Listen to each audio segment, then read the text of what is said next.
ఏ రోజు కూడా జగన్మోహన్ రెడ్డి ప్రభుత్వం నా మీద దాడి చేయలేదు, దాడి చేయడానికి ప్రయత్నం చేయలేదు, నన్ను చంపడానికి ప్రయత్నం చేయలేదు. కానీ మొన్న నెమలి కళ్యాణోత్సవంలో ఎప్పుడైతే నేను పట్టు వస్త్రాలు సమర్పించి ఇంటికి వచ్చానో, వచ్చిన తర్వాత నిఘా వర్గాల ద్వారా నాకు తెలిసింది ఏంటంటే, తెలిసిన సమాచారాన్ని బట్టి నేను అడిగే ప్రశ్నలు ఏంటంటే, దేవాలయానికి వెళ్ళిన తర్వాత ఎంపీ గారి చేతుల్లో నుంచి పట్టు వస్త్రాలు నేను తీసుకున్నాను. దేవాలయానికి వెళ్ళిన తర్వాత అది రాత్రి 9:30 సమయంలో. కానీ మధ్యాహ్నం నుంచే జనాన్ని ఎందుకు సమీకరించారు? మధ్యాహ్నం నుంచే ఎంపీ గారి కార్యాలయం నుంచి తిరువూరు నియోజకవర్గంలో ఉన్న 4 మండలాల్లో కొంతమందికి ఫోన్లు చేసి జనాన్ని సమీకరించమని, ఎమ్మెల్యే మీద దాడి చేయమని ఎందుకు చెప్పారు? ఈ విషయం తెలిసిన నిఘా వర్గాలు నా గన్మ్యాన్ కి ఫోన్ చేసి గొడవలు జరుగుతాయని చెప్పారు గాని, దాడి జరగొచ్చు అని చెప్పారు గాని, జాగ్రత్తగా ఉండండి అని చెప్పారు గాని, నాకెందుకు భద్రత కల్పించలేదు, నాకెందుకు ఎస్కార్ట్ ఇవ్వలేదు, నాతో ఎందుకు ఒక పోలీస్ కానిస్టేబుల్ కూడా పెట్టలేదు. ఎవరి ఆదేశాల ప్రకారం నా రక్షణ వ్యవస్థ మొత్తాన్ని తీసేశారు.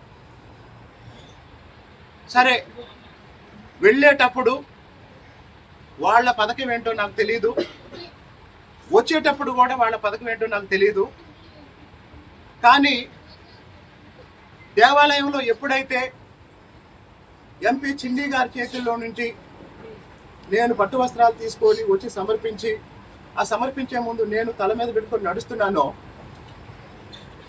నా తల మీద తలంబరాలు పట్టు వస్త్రాలు లాక్కోవటానికి మా పార్టీలోనే కొంతమంది మిత్రులు ప్రయత్నం చేశారు. ఆ వీడియోస్ అన్నీ ఉన్నాయి. నేను ఎవరి మీద కేసు పెట్టలేదు కదా. నాకు కొంతమంది సలహా ఇచ్చారు, ఎస్సీ ఎస్టీ కేసు పెట్టండి అని. నేను తిరువూరు శాసనసభ్యునిగా వచ్చిన తర్వాత పోలీసులందరినీ పిలిచి చెప్పాను, నా నియోజకవర్గంలో వచ్చే 20 ఏళ్లలో ఒక్క ఎస్సీ ఎస్టీ కేసు కూడా ఉండటానికి వీల్లేదు. ఇతర కులాల వాళ్ళు ఎవరు కూడా మా మీద తప్పుడు కేసులు పెట్టారు, మా మీద అక్రమ కేసులు పెట్టారు అని ఇబ్బంది పడకూడదు.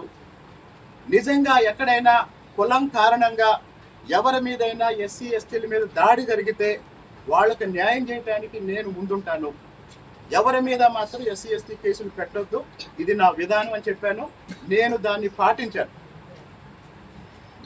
పాటించాను.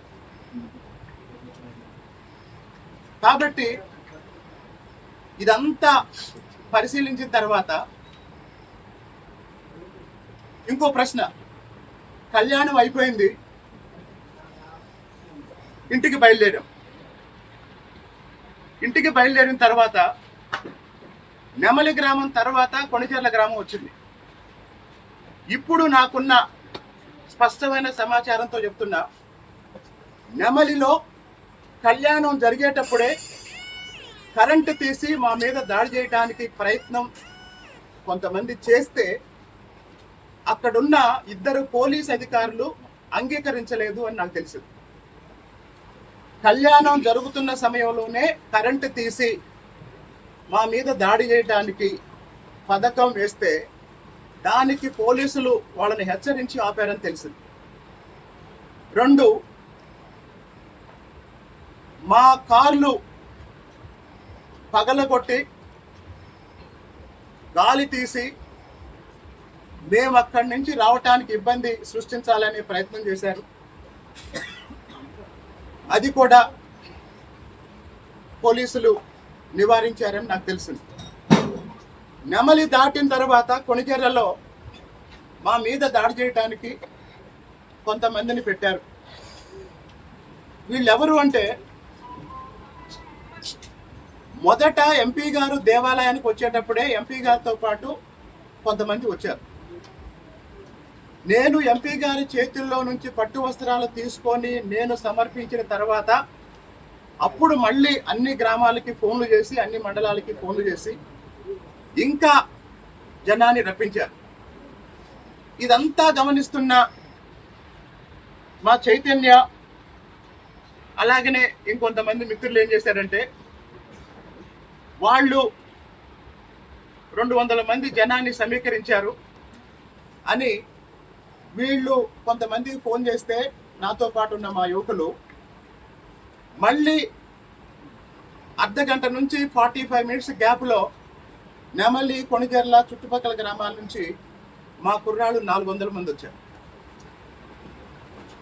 తిరువూరు చరిత్రలో అతి పెద్ద బహిరంగ సభలు నిర్వహించిన చరిత్ర నాకుంది.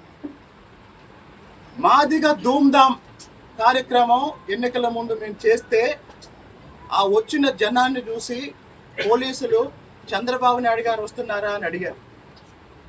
భువనేశ్వర్ గారు వచ్చినప్పుడు నిజం గెలవాలి అనే సభకి వచ్చిన జనాన్ని చూసి మళ్ళీ ఇది ఒక ఎమ్మెల్యే స్థాయి సభ కాదు అని అడిగారు.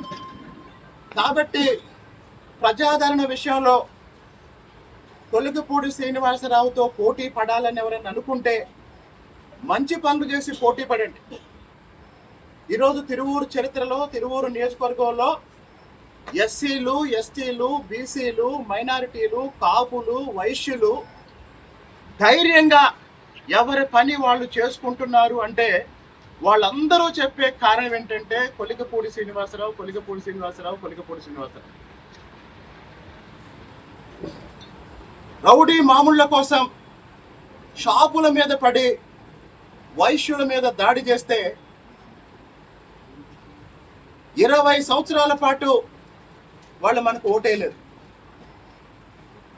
నేను అభ్యర్థిగా వచ్చి ఇంటింటికి వెళ్ళి ఆర్యవైశ్యుల ఆత్మీయ సమావేశాలు నిర్వహించి మీ మీద ఏగ వాలకుండా చూసే బాధ్యత నాది అనే భరోసా ఇచ్చి చంద్రబాబు నాయుడు గారు ముఖ్యమంత్రి అయితే లా అండ్ ఆర్డర్కి మొదటి ప్రాధాన్యత ఇస్తారని వాళ్ళకి నమ్మకం ఇచ్చి వాళ్ళ అభిమానాన్ని గెలుచుకున్నాం.